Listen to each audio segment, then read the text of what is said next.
আজকে আমি চিতই পিঠা বানাবো, তো তার জন্য এখানে আতপ চাল এখানে ভিজিয়ে নিয়েছি। তো যতটা আতপ চাল নিয়েছি তার ডবল নিয়ে নিয়েছি এখানে নারকেল। আমি এখানে এই বাটির 1 বাটি দিয়েছি আতপ চাল, আর এই বাটিতে 2 বাটি নিয়েছি নারকেল কোড়া। এইটাকে আমি ভালো করে এখন গ্রাইন্ডিংয়ে বেটে নেব। দেখো নারকেল আর চাল দুটো মিশিয়ে দিলাম, এরপর এটাকে আমি ভালো করে বেটে নেব। এ দেখো আমি বেটে দিলাম। আর এই বাটার দেখো বেশি পাতলা হবে না কি বেশি ঘন হবে না, এইভাবে রেখেছি। আর এইটাকে আমি এখন 4 থেকে 5 ঘন্টা রেখে দেবো। যেহেতু বর্ষাকাল, আমি জন্য এটা ম্যাগনেট হতে সময় লাগবে, এটাকে ফুলতে সময় লাগবে। যদি তোমরা শীতকালে করো তাহলে 4-5 ঘন্টা লাগবে, আর যদি গরম দিনে করো তাহলে 2 থেকে 3 ঘন্টা রাখলেই হয়ে যাবে।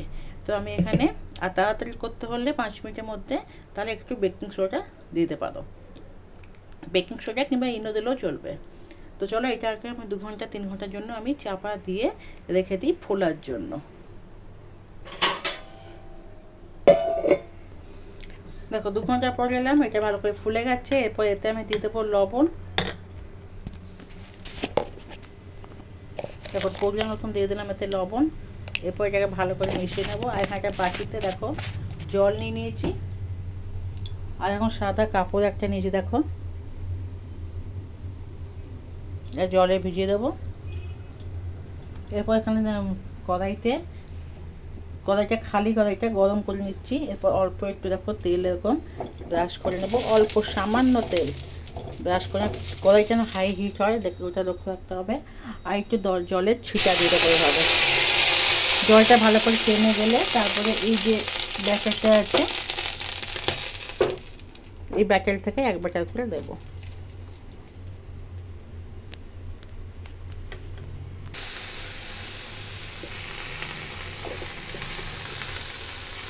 দেখো নিচের ব্যাটার দিলাম, উপরে বাকি দিলাম, এটা ভেজা ন্যাকড়াটা দিলাম, গুলিয়ে দিলাম।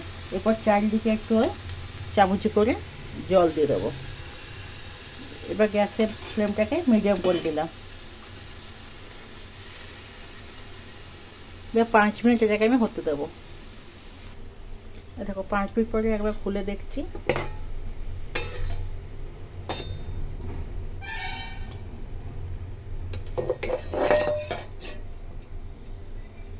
দেখো কি সুন্দর হয়ে গেছে, বিনা তেলে এটা খুব ভালো হয়। দেখো